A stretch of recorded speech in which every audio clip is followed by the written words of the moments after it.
Bom dia, irmãos da Igreja Batista da Freguesia da Ilha do Governador.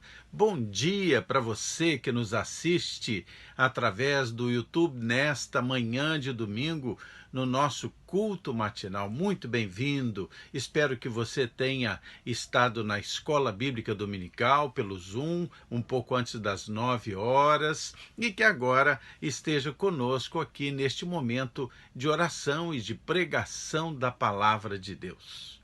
Nós teremos o prazer de orar juntos por alguns motivos, pelos aniversariantes, quero lembrá-los: Jorge Machado, Simone Duarte, André Lepletier, Rosa Gorni, Ana Clara, Rejane Simplício, também alguns aniversários de casamento, orando pelos enfermos, sempre oramos por eles, pela Marilac, pela Rejane, pela Rosa, pelo Kleber, pelo Gabriel, Larissa também. Vamos orar por todos eles, pela saúde deles, lembrando de orar pelo nosso Brasil. Queridos, quero lembrar hoje da importância de nós orarmos pelo nosso país, orarmos pelos nossos governantes.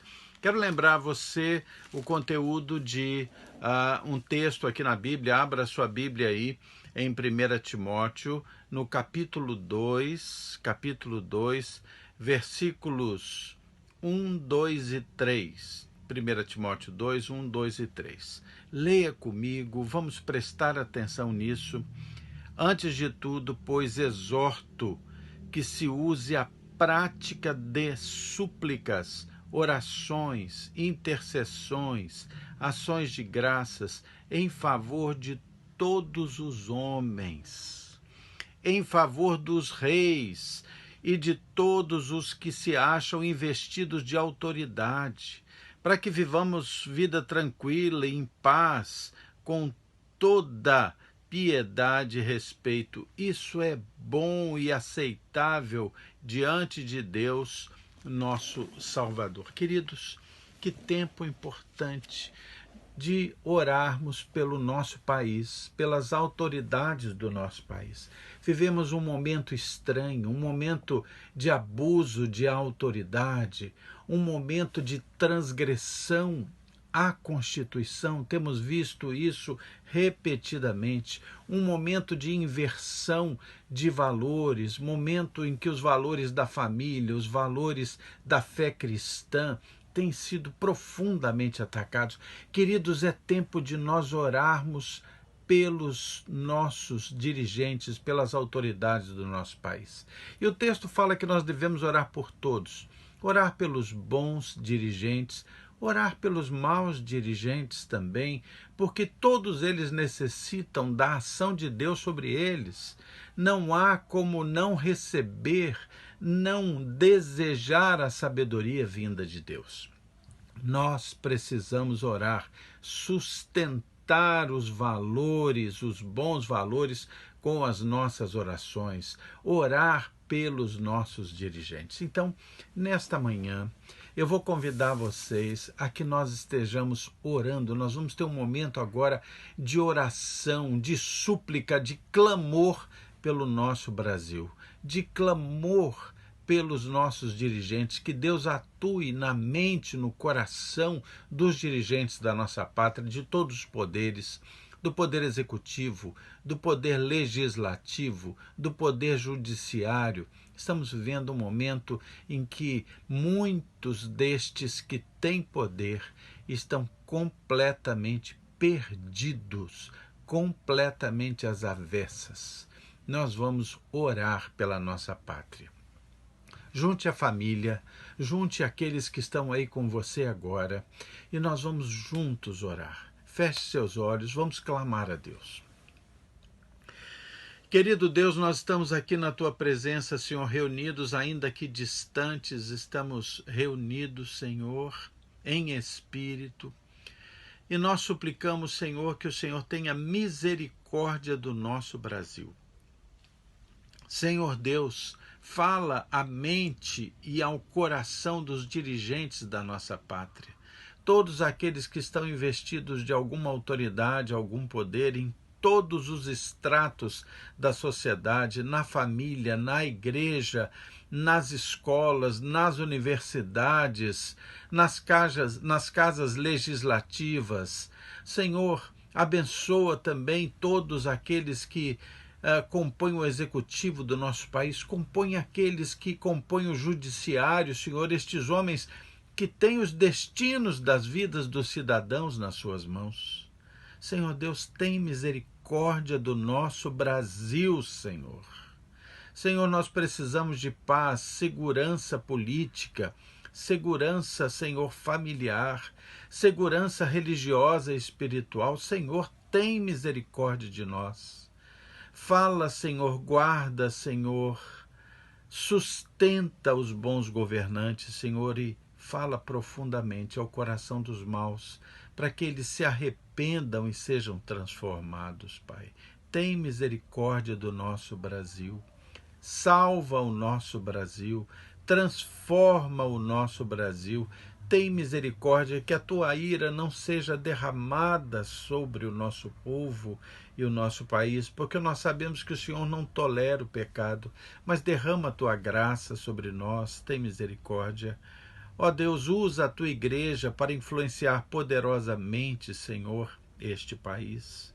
Senhor Deus, abençoa os pais das crianças das nossas igrejas, dos adolescentes, dos jovens, que eles tenham a coragem, Senhor, de reforçar os valores bíblicos para com os seus filhos, ainda que isso vá de encontro das tendências, Senhor, deste momento, não importa. Dá, Senhor, intrepidez, coragem aos pais, Senhor, que têm temor a Deus. Senhor Deus, abençoa os pastores como eu e como muitos outros, que nós possamos, Senhor, ter coragem de pregar a tua palavra sem retoque, Senhor. Que todos os teus desígnios, Senhor, possam ser pregados. Senhor, de Gênesis a Apocalipse, Senhor, que toda a tua palavra seja usada para edificar, Senhor, para admoestar, para corrigir, Senhor, para abençoar o povo do nosso Brasil. Senhor Deus, nós entregamos nas tuas mãos.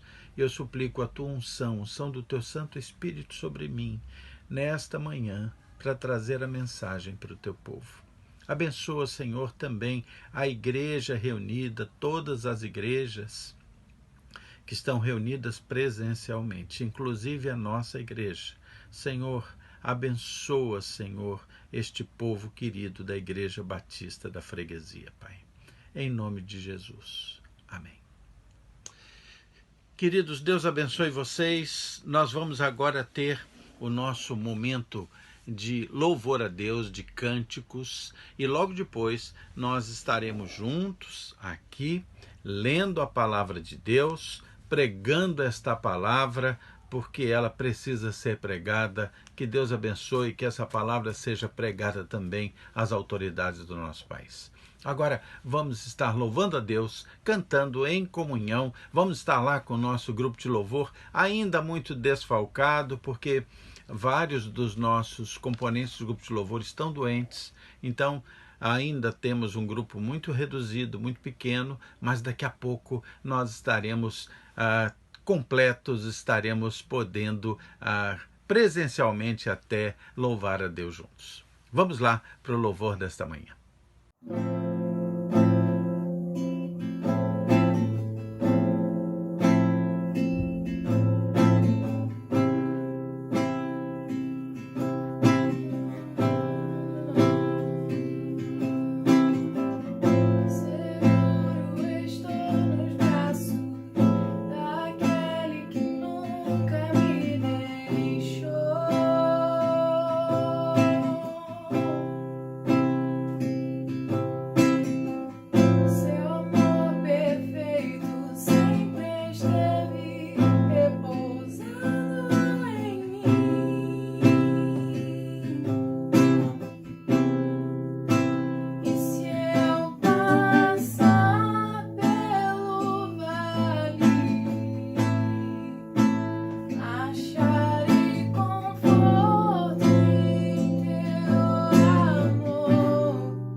Ok, estamos de volta. Muito obrigado a todo o grupo de louvor, aqueles que estão podendo cantar nesse momento. Sei que alguns estão doentes com Covid. Nós vamos estar orando por vocês, queridos. Que Deus abençoe cada um deste grupo tão comprometido conosco. Muito bem, nós vamos nessa manhã estar falando sobre algo que abrange os interesses de todos aqui, todos os ouvintes, todos os que nos assistem.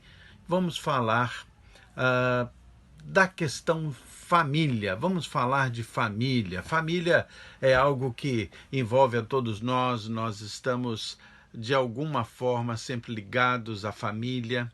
E é um tema sempre atual. E eu gostaria de falar com vocês sobre as 4 operações do amor. Muito bem, que operações são essas? Estamos falando de operações matemáticas. Esse sermão me foi muito inspirado por leituras de Hernandes Dias Lopes, pela própria Bíblia e também consultando outras literaturas. Eu não faço segredo que há pastores, há teólogos que me inspiram muito, como Hernandes Dias Lopes, como Saião, como Russell Shedd e muitos outros, né, brasileiros maravilhosos e que são homens de Deus. E eu gostaria de falar um pouco sobre as 4 operações do amor. Muito bem, há quem diga que o amor é pura emoção. Então, como é que a gente vai falar de matemática com relação ao amor, né? Muitos diriam, não, o amor não carece de racionalidade, ele carece de emoção. Poderia-se pensar até que matemática e amor não combinam, mas que seriam até incompatíveis. Mas hoje quero comparar questões tão importantes do amor, questões tão importantes do casamento, com as 4 operações matemáticas. Bom, mas tanto o casamento quanto o amor, têm suas leis, não é verdade? O amor tem suas leis, o casamento tem suas leis, a matemática tem suas leis, seus princípios. E, na realidade, todo pensamento tem uma certa lógica própria, que, embora não seja regida em todas as situações pelas ciências exatas, mas ainda assim sempre há regras, sempre há preceitos, tanto nas ciências exatas, quanto no amor, quanto no casamento, que precisam ser obedecidos, seguidos, respeitados. Vamos pensar, então, no amor, no casamento e nas 4 operações. Primeira operação que nós vamos pensar com relação ao casamento será a operação da subtração. Eu vou convidar você para abrir a sua Bíblia aí em Gênesis 2, 24, na primeira parte do versículo 24 do capítulo 2 de Gênesis, e nós temos estudado Gênesis nas quartas-feiras, né, no nosso Oração e Ação Estudo Bíblico, e tem sido muito bom. E então nós vamos ali para Gênesis 2, 24, que diz assim: por isso, deixa o homem pai e mãe e se une à sua mulher. Deixa o homem pai e mãe e se une à sua mulher. O casamento começa com uma subtração, porque aqueles 2 cônjuges pertenciam a 2 núcleos familiares.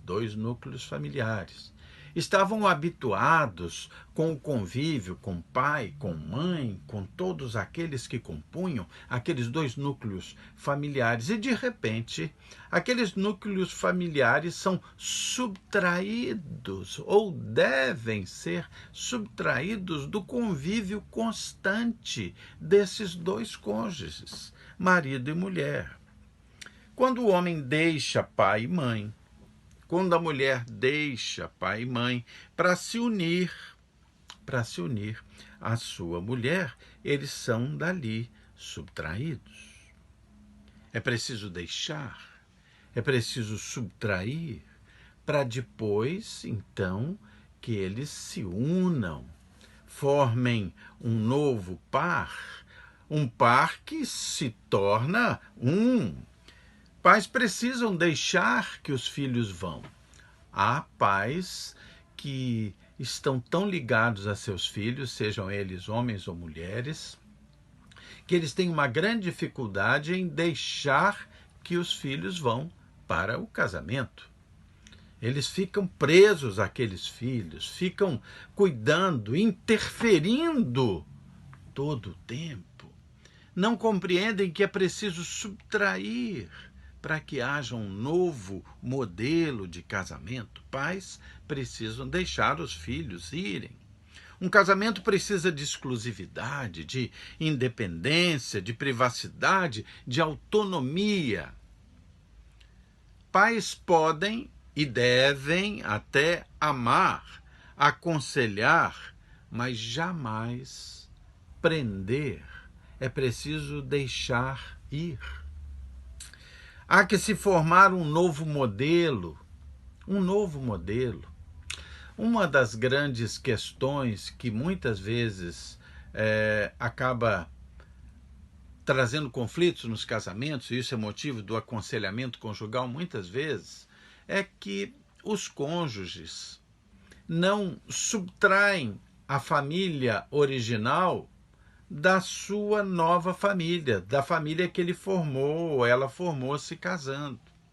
Parece que eles querem carregar para dentro desta nova família os modelos da família anterior, os costumes da família anterior, as comparações da família anterior. Mas há que se formar um novo modelo, uma nova dinâmica. Há que se renunciar também um pouco de si mesmo, ou seja, subtrair um pouco de si mesmo para dar espaço para o outro neste novo modelo de família. Então, é preciso que haja primeiro uma certa subtração para que se forme uma nova família, um novo casamento, um novo modelo. Então, o amor, dentro da ótica das 4 operações, primeiro precisa passar pela experiência da subtração. Mas também, indo pelo caminho das 4 operações, o casamento precisa experimentar a soma, a verdadeira soma, a adição. Volte lá para o versículo 24 de Gênesis 2, na sua segunda parte, que diz assim, vou ler desde o princípio. Por isso deixa o homem pai e mãe e se une à sua mulher, tornando-se os dois uma só carne. Uma só carne. É preciso somar, agregar. Deixados pai e mãe, homem e mulher se unem ou se somam realmente. Uma união, uma adição, é para sempre. Isso é algo que deveria estar na mente de todo casal. Hernando Dias Lopes diz que as pessoas na atualidade estão casando para se separar e se separando para recasar todo o tempo. O percentual de divórcios cresceu assustadoramente nos últimos anos, fora da igreja cristã e dentro da igreja também, lamentavelmente. Gosto muito de um grupo que tem feito um trabalho maravilhoso no Brasil, mas não só no Brasil, no mundo todo, que é o grupo chamado Casados para Sempre. Eles vão na contramão das tendências, têm a segurança, têm a ousadia, a intrepidez e a coragem de caminhar contra a maré do desfazimento dos casamentos. Então o grupo se intitula Casados para Sempre. Na nossa igreja há um grupo que se reúne, que é o Casados para Sempre, que tem abençoado muitas famílias, muitos casamentos, tem sido maravilhoso. Dezenas de casais já se reencontraram fazendo o trabalho deste grupo Casados para Sempre. Esta soma de homem e mulher, de dois formando um, é algo para sempre. Há uma soma de sonhos, uma soma de projetos, uma soma de forças, mas também uma soma física, uma soma de corpos. Homem mais mulher igual a uma só carne. Na criação, Deus de um fez dois, não foi assim? Lembre lá o que acontece ainda aqui em Gênesis. Vamos ver aqui Gênesis 2, de 21 a 23. Pegue sua Bíblia aí. Gênesis 2, 21 a 23. Então o Senhor Deus fez cair pesado sono sobre o homem, e este adormeceu, tomou uma das suas costelas, fechou o lugar com carne. E a costela que o Senhor Deus tomara ao homem, transformou-a numa mulher e lhe a trouxe. E disse o homem: esta, afinal, é osso dos meus ossos, é carne da minha carne, chamar-se-á varoa, portanto, do varão foi tomada. Então, é interessante observar com muita clareza que na criação Deus de um fez dois, e no casamento Deus de dois fez um, apenas um, juntou, somou. E isto é maravilhosamente misterioso. É uma ação de Deus. Dois seres tão diferentes, e com visões tão diferentes, esses seres se unem, se completam, se amalgamam, a tal ponto que Paulo chega a afirmar, num dos seus escritos, inspirado por Deus, que aquele que ama a sua esposa, a si mesmo se ama, pois ninguém jamais odiou a sua própria carne. Paulo, inspirado por Deus, diz que quando a gente ama a nossa esposa, a gente ama a nossa própria carne. Se nós odiarmos nossa esposa, estaremos odiando a nossa própria carne. Casamento é soma. Casamento é soma constante. Precisa haver esse processo de soma constante.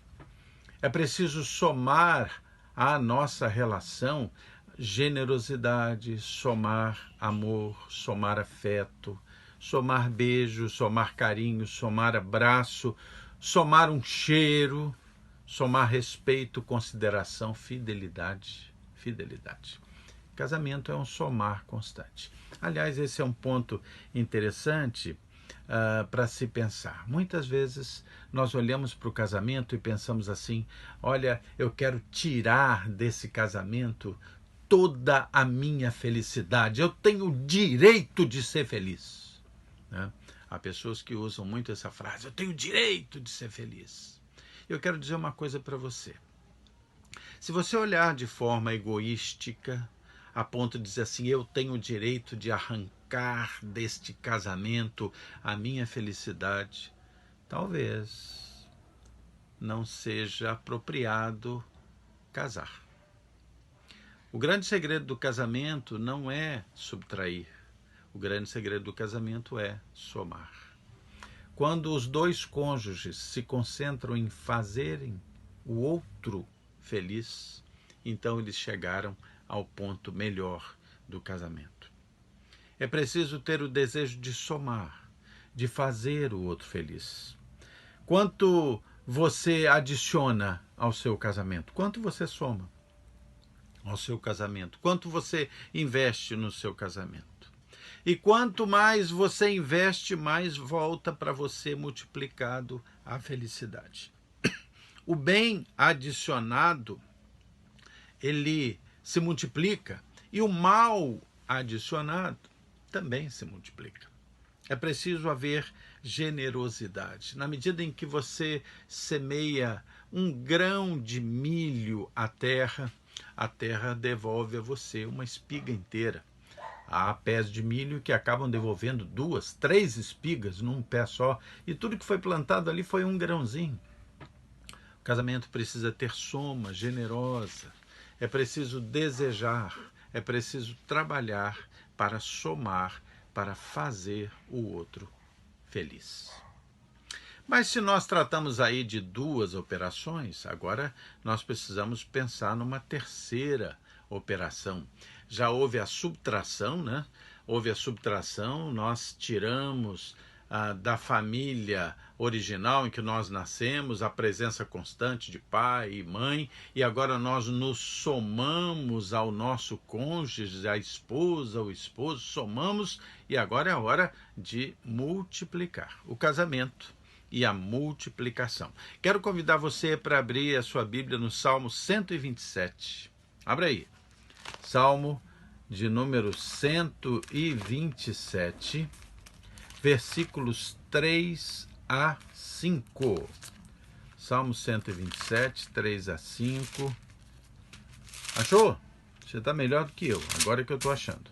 Salmo 127, 3 a 5 diz assim, olha: a herança do Senhor são os filhos, fruto do ventre, seu galardão, ou seja, sua recompensa. Como flechas na mão do guerreiro, assim os filhos da mocidade. Feliz o homem que enche deles a sua aljava, não será envergonhado quando pleitear com os inimigos à porta. Um casamento que já passou pela subtração, se definiu como um novo modelo, uma nova proposta, já passou pela soma, né, pela adição, ele já poderia se dizer completo, mas Deus nos dá a graça, segundo esse salmo, nos dá o galardão ou a recompensa da multiplicação. Ter filhos é uma das experiências mais maravilhosas da existência humana. Ter filhos é inigualável, é incomparável. Há um poema, e eu vou pedir licença poética para ler para vocês parte desse poema, que é um poema de Vinícius de Moraes, que é o poema Enjoadinho. Vinícius de Moraes escreveu isso sobre filhos, sobre possivelmente os seus filhos, a experiência de tê-los pequenininhos. E o poema diz assim: filhos, filhos, melhor não tê-los. Mas se não os temos, como sabê-los? Se não os temos, que de consulta, quanto silêncio, como nós os queremos, filhos. Temos filhos e então começa, o cocô está branco, o cocô está preto, e bebeu detergente, comeu botão. Filhos, filhos, melhor não tê-los. Noites de insônia, cabelos brancos prematuros, prantos convulsivos, meu Deus, salvai-o. Filhos são terríveis, melhor não tê-los. Mas, se não os temos, como sabê-los? Como saber que maciez nos seus cabelos, que cheiro morno na sua carne, que gosto doce na sua boca? Chupam gilete, bebem shampoo, ateiam fogo no quarteirão. Porém, que coisa louca, que coisa linda que os filhos são. Filhos, como sabê-los se não os temos? Filhos são a continuidade da vida. Filhos dão razão para viver. Filhos são semente, filhos são a continuidade do nome. E a Bíblia diz de uma forma poética, mas tão impressionantemente clara, que os filhos são a herança de Deus. Flechas nas mãos do guerreiro, brotos de oliveira que se perpetuam como frutos em volta da mesa, como nos diz o Salmo 128. O amor também é multiplicação. Multiplicação de vida, multiplicação de esperança. Mas se nós vimos que o casamento é subtração, é soma, é multiplicação, chega então a quarta operação e a gente percebe que o casamento também é divisão. Casamento é divisão. Abra sua Bíblia em 1 Coríntios 13, de 4 a 7. Vamos lá para o Novo Testamento. 1 Coríntios 13, de 4 a 7. Ok? Achou? 1 Coríntios 13, de 4 a 7. Peço que você acompanhe a leitura. E o texto diz assim: o amor é paciente. O amor é benigno. O amor não arde em ciúmes, não se ufana, não se ensoberbece. O amor não se conduz de forma inconveniente. Ele não procura os seus próprios interesses, não fica irado, não se ressente do mal, não se alegra com injustiça, mas se alegra com a verdade. O amor tudo sofre, tudo crê, tudo espera, o amor tudo suporta. Sabe, queridos, o amor também é divisão. Não no sentido de dividir o casal, dividir a família, não no sentido de dividir a vida, mas no sentido de compartilhar, separar em partes e compartilhar com outros. Casamento não é lugar de acumular tesouros, mas de dividi-los com os outros, com aqueles que vivem conosco, que se tornaram um conosco. Na conta corrente do amor é inteligente depositar mais do que sacar. Sabe aquele negócio da conta no banco? Quanto mais você deposita, mais você tem, mas quanto mais você saca, menos você tem. Quando nós investimos mais, temos mais lucro. Então, as contas que são sacadas demais, elas acabam secando, acabam sendo canceladas. Repartir mais do que reter. Repartir mais do que reter. O egoísmo sempre quer arrancar.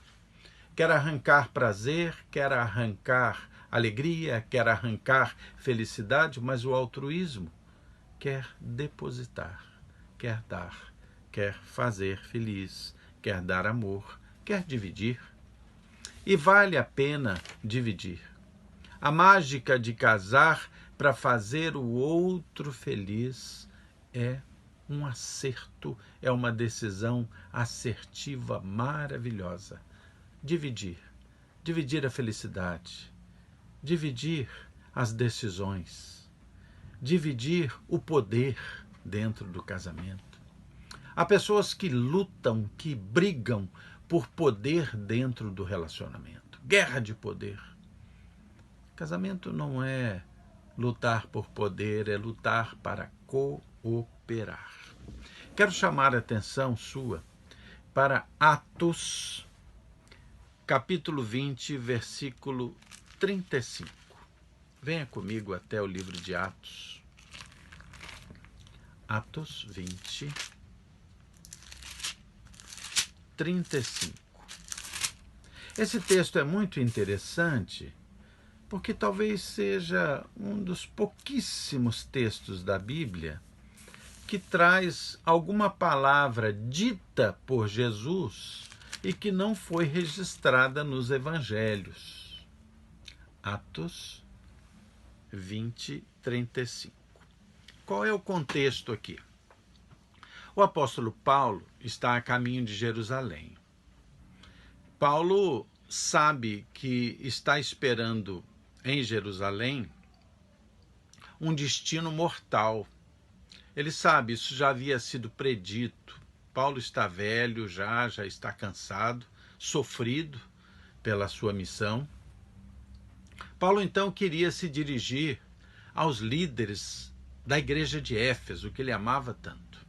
Mas Paulo havia sido expulso de Éfeso e ele sabia muito bem que se ele fosse a Éfeso ele seria preso, ele seria encarcerado e ele ainda tinha uma missão a cumprir. Paulo então vai para uma praia num lugar chamado Mileto, que ficava a alguns quilômetros de Éfeso, manda emissários para convidar os líderes da igreja em Éfeso para irem estar com ele ali em Mileto, para dizer uma última mensagem para aqueles homens. E ali ele recomenda cuidados, ali ele dá orientações, ali ele afirma que era preciso anunciar todo o desígnio de Deus, o desígnio de Deus que as pessoas queriam ouvir, mas também aqueles desígnios de Deus que elas não queriam ouvir, mas era necessário para elas. E num determinado momento, Paulo diz o que está em Atos 20, 35, para aqueles líderes, aqueles homens. Diz assim: tenho-vos mostrado em tudo que, trabalhando assim, é mister socorrer os necessitados e recordar as palavras do próprio Senhor Jesus. E aí ele cita uma frase de Jesus que só está aqui, não está em nenhum outro ponto do Evangelho. A frase de Jesus é: mais bem-aventurado é dar que receber. Mais bem-aventurado, mais feliz será aquele que der mais do que quer receber. O próprio Jesus disse que é mais feliz quem dá do que quem recebe. E isso está profundamente aplicado ao casamento e à operação de dividir. No início precisamos subtrair, depois somar, depois multiplicar e aprender que para que haja felicidade, segundo a própria palavra de Jesus, é preciso aprender a dividir o amor, a felicidade, a atenção, o carinho, o desejo de fazer feliz. Quem ama divide o que tem, faz feliz e com isso fica feliz também. Na matemática financeira, quem divide fica com o saldo cada vez menor, né? Quem divide na matemática financeira fica com o saldo cada vez menor. Mas no casamento, quem divide, quanto mais reparte, tem um maior saldo de felicidade na sua vida. Então, finalizando, na matemática do amor, é preciso subtrair para poder somar e se unir ao cônjuge, à nova família. É preciso somar para se unir, para multiplicar a família, multiplicar os filhos. E é preciso dividir para fazer o casamento feliz e manter o casamento feliz e, finalmente, ser feliz. Utilize na sua vida as 4 operações matemáticas ensinadas pela palavra de Deus para que você possa ser feliz. Amém? Vamos orar, vamos agradecer a Deus, porque Deus é bom e os conselhos da palavra de Deus são fundamentais para a vida. Feche seus olhos. Senhor Deus, muito obrigado pelo teu amor e tua bondade, Senhor. Perdoa os nossos pecados, nos dá sabedoria. Senhor, nos ajuda a realizar aquilo que nós sabemos espiritualmente, intelectualmente, que a tua palavra nos ensina, mas que muitas vezes nós não conseguimos, por causa do nosso pecado, por causa das nossas deficiências. Senhor, ajuda-nos a vencer as nossas falhas, nessa luta entre carne e espírito, para que nós possamos viver com corações sábios. Ensina-nos, Senhor, a diminuir a nós mesmos, diminuir o nosso egoísmo, a somar com o nosso cônjuge, Senhor, de uma forma perfeita, como o Senhor ensinou, dos dois sendo um, Senhor, a multiplicar os nossos filhos e ensiná-los com sabedoria, e a dividir, Senhor, tudo aquilo que sentimos, dividir o nosso amor, a nossa atenção, a nossa paciência, Senhor, a nossa esperança, fazer o outro feliz. Ensina-nos, Senhor, a superar as nossas falhas para viver os teus ensinamentos, Pai. Muito obrigado por tantas bênçãos vindas de Ti, Pai. Abençoa todos esses que estão acompanhando esta mensagem e que eles, suas famílias, seus casamentos, suas vidas, seus filhos, todos possam ser ricamente abençoados, Pai. Tudo isso te peço e agradeço, em nome de Jesus. Amém. Queridos, que bom estar com você nessa manhã. Se você não pôde ainda ir ao culto presencial na Igreja Batista da Freguesia, na Ilha do Governador, na Rua Magno Martins 165, vá no próximo domingo pela manhã, às 10h30, e participe do culto presencial. O telefone da nossa igreja é 3283-6047 e você é sempre muito bem-vindo. Nós estaremos juntos hoje às 15 horas na Escola Bíblica Dominical Kids com a Raquel e as suas histórias pelo Zoom, e à noite às 19h30 estaremos juntos no culto em família. Nos vemos lá.